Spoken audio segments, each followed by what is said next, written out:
C'était une nuit d'automne à Carcassonne, la ville connue comme l'une des perles médiévales de la France. La pleine lune illuminait les remparts et les tours de la citadelle, reflétant sa splendeur intemporelle. Claire, ma sœur aînée, avait insisté pour que nous fassions ce voyage ensemble, quelque chose qui n'était pas arrivé depuis notre enfance. C'était comme si le destin nous guidait de retour dans le passé, nous forçant à affronter des vérités cachées sous des couches de tradition, de silence et de souvenirs familiaux. La première étape fut la basilique Saint-Nazaire, un monument gothique entouré de rues pavées et d'arbres dont les feuilles dorées et rouges tombaient doucement au sol. Chaque pas que nous faisions sur les escaliers usés semblait porter un poids, comme si chaque marche nous rapprochait d'une révélation inévitable. Claire, dans sa robe bleu marine soigneusement ajustée, semblait être la personnification de l'élégance française. Ses cheveux étaient attachés en un chignon simple, mettant en valeur le délicat collier en or que notre grand-mère lui avait offert des années auparavant. Alors que nous montions, elle marchait devant, silencieuse, ses pas résonnant dans l'air frais de la nuit. Je l'observais, intrigué par cette invitation soudaine à ce voyage. Nous avions toujours été proches, mais les pressions de la vie adulte nous avaient éloignés, recouvrant notre relation d'une formalité inconfortable.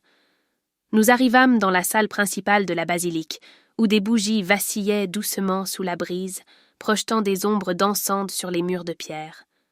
Le son lointain de l'orgue semblait résonner comme des murmures de secrets anciens. Claire se tourna vers moi, ses yeux brillants d'une combinaison d'attente et de nervosité. « Tu crois que tout arrive pour une raison ?» demanda-t-elle d'une voix douce mais chargée d'intensité. Je fus surpris par sa question soudaine, mais je répondis honnêtement. « Peut-être. Mais je pense que souvent, nous créons nos propres raisons pour donner un sens au chaos. » Elle sourit légèrement, un sourire qui semblait contenir des secrets qu'elle n'était pas encore prête à partager. Nous quittâmes la basilique peu après, nos pas nous menant dans un petit village médiéval où nous passerions la nuit. Les maisons en pierre étaient disposées de manière harmonieuse, avec de petits jardins et des portails en fer forgé.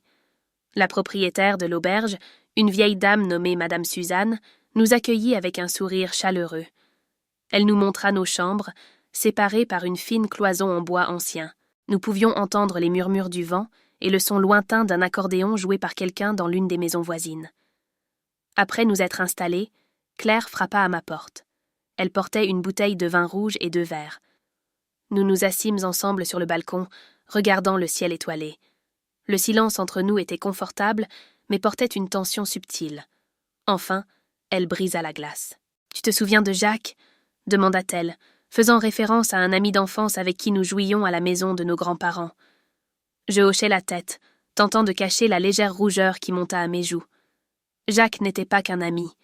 C'était mon premier amour, bien que je n'ai jamais eu le courage de l'admettre, même à moi-même. « Il est revenu à Carcassonne, » continua-t-elle. « Et il veut te voir. » Mon cœur s'emballa. Claire savait-elle. Elle avait toujours su. J'essayais de garder mon calme, mais les souvenirs commencèrent à affluer. Jacques et moi courant dans les champs de tournesol, ses rires résonnant dans l'air. Le toucher de sa main sur mon épaule quand je suis tombée une fois, suivi de son regard inquiet. Ces souvenirs, enfouis sous des années de déni, explosaient maintenant comme des feux d'artifice dans mon esprit. Le matin suivant, Claire me conduisit à un petit café caché entre des ruelles étroites. L'endroit exhalait du charme, avec ses murs en pierre décorés de tableaux impressionnistes et des lumières colorées suspendues au plafond. En entrant, il était là, assis à la fenêtre, vêtu d'une tenue décontractée qui semblait se fondre dans l'ambiance tranquille.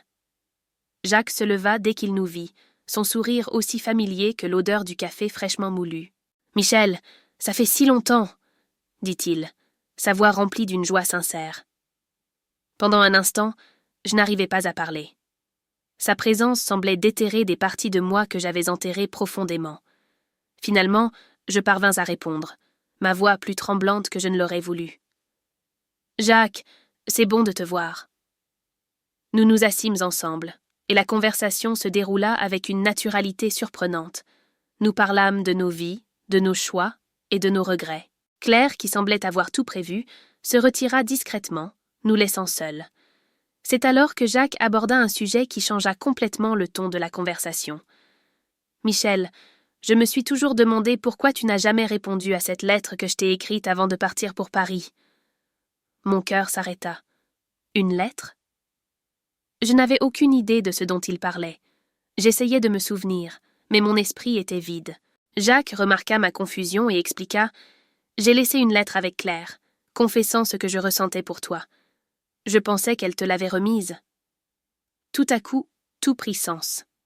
Claire, toujours si protectrice, avait probablement décidé qu'il valait mieux cacher cette lettre, pour moi, ou peut-être pour nous deux. Un mélange de colère et de tristesse m'envahit, mais je décidai que la confronter n'était pas la bonne voie à suivre pour le moment.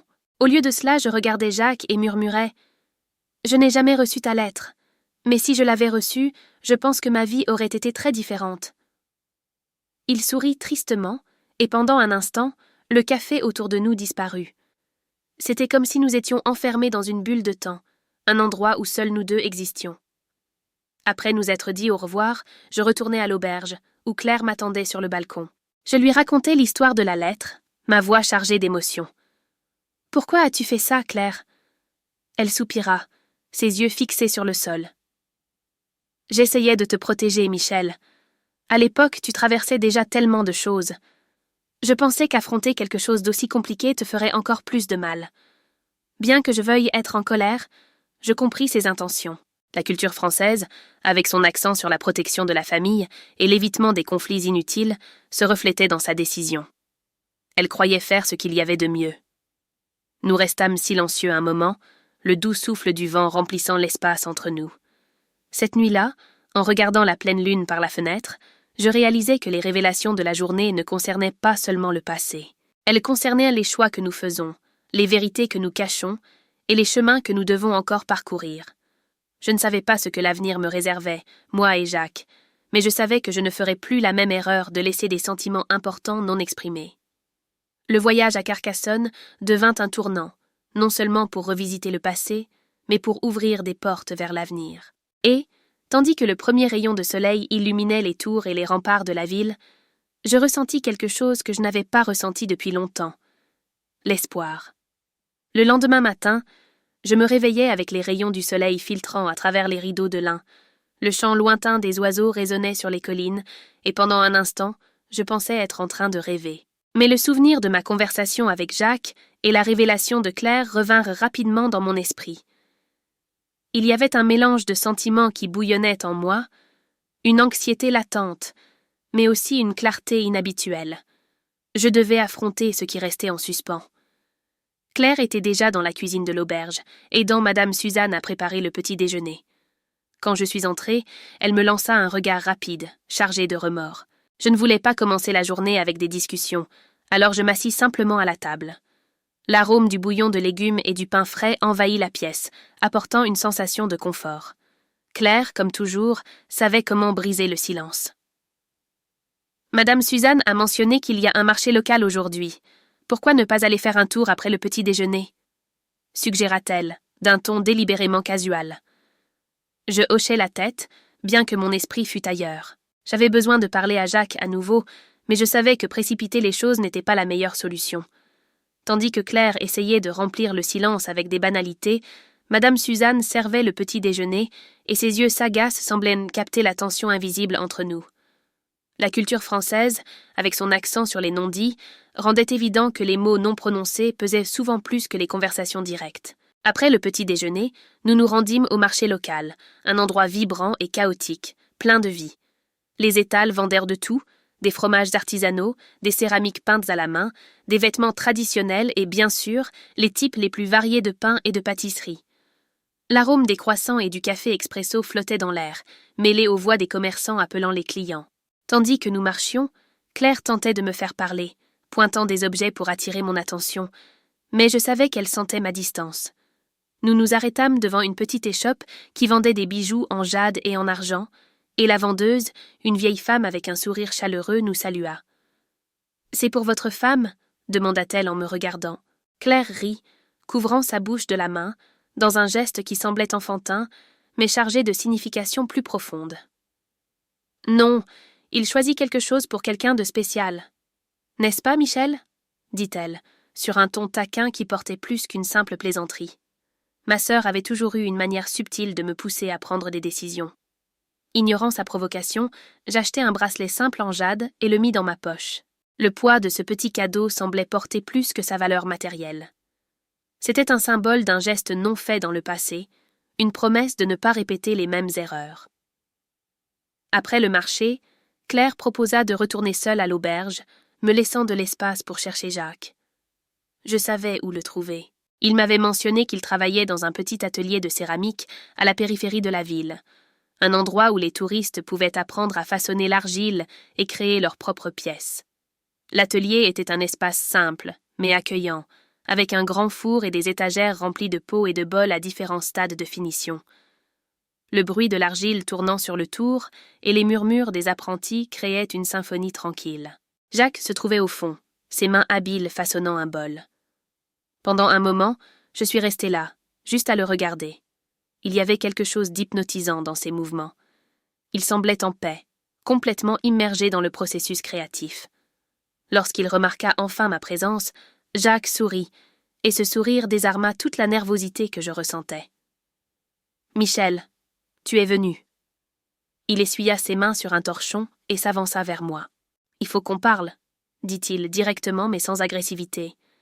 Il acquiesça et me conduisit à l'extérieur, où il y avait un petit jardin avec des bancs en bois. Nous nous assîmes sous l'ombre d'un olivier, dont les feuilles tombaient lentement, formant un tapis doré sous nos pieds. Pendant quelques minutes, aucun de nous ne parla. Le silence était lourd de signification, mais il n'était pas inconfortable. « J'ai beaucoup réfléchi à ce que tu as dit hier, » commençai-je, à propos de la lettre de tout ça, et je me suis rendu compte que j'ai passé tellement de temps à fuir certaines choses que je n'ai même pas vu à quel point cela m'a coûté. Jacques me regarda attentivement, ses yeux reflétant quelque chose entre curiosité et espoir. Je pris une profonde inspiration et poursuivis. « Je ne sais pas comment j'aurais réagi à ta lettre à l'époque, mais je sais qu'aujourd'hui, je ne veux plus rien laisser de non-dit. » Il inclina la tête, comme s'il attendait que j'aille plus loin. Je retirai alors le bracelet en jade de ma poche et le lui tendis. C'était un geste simple, mais plein de sens. Il le prit délicatement, son regard passant du présent à mon visage. C'est pour compenser ce que je n'ai pas pu dire avant. Mes mots sortirent plus doucement que je ne l'avais prévu, mais ils portaient la sincérité d'années réprimées. Jacques resta silencieux un moment, tenant délicatement le bracelet. Finalement, il sourit, un sourire chargé d'émotion. « Michel, tu as toujours été quelqu'un qui réfléchissait trop avant d'agir. Peut-être que c'est cela que j'ai toujours admiré chez toi. Mais je suis heureux que, cette fois, tu aies choisi d'agir. Nous avons parlé pendant des heures dans ce jardin, déterrant des souvenirs, explorant des possibilités et riant des ironies de la vie. Ce n'était pas comme si tous nos problèmes étaient résolus, mais il y avait quelque chose de profondément libérateur à tout mettre sur la table. À la fin de l'après-midi, nous nous sommes dit au revoir, mais cette fois avec une promesse claire qu'il y aurait de nouvelles rencontres, de nouvelles histoires à écrire ensemble. Quand je suis revenue à l'auberge, Claire était sur le balcon, m'attendant avec 2 tasses de thé chaud. Je m'assis à ses côtés et, pour la première fois depuis longtemps, je sentis qu'il y avait quelque chose de différent entre nous. Une compréhension silencieuse, une réconciliation qui allait au-delà des mots. « Tu as parlé avec lui ?» demanda-t-elle, sans me regarder. « Oui. Et merci, Claire, pour tout, même pour ce que je pensais être une erreur. » Elle sourit, me regarda enfin, et je remarquai des larmes dans ses yeux. C'était rare de voir Claire, toujours si forte, montrer de la vulnérabilité. Mais à ce moment-là, nous n'étions que 2 frères et sœurs, liés par des liens qui transcendent les complexités de la vie. La nuit tomba, et tandis que la pleine lune illuminait à nouveau les toits de pierre de Carcassonne, je sentis qu'il y avait quelque chose qui avait changé en moi. Peut-être que c'était le début d'un nouveau voyage, un voyage où je pourrais enfin être honnête avec moi-même et avec les personnes que j'aime. Et à cet instant, enveloppé par la sérénité de la nuit française, je sus que les révélations de ce voyage resteraient avec moi pour toujours.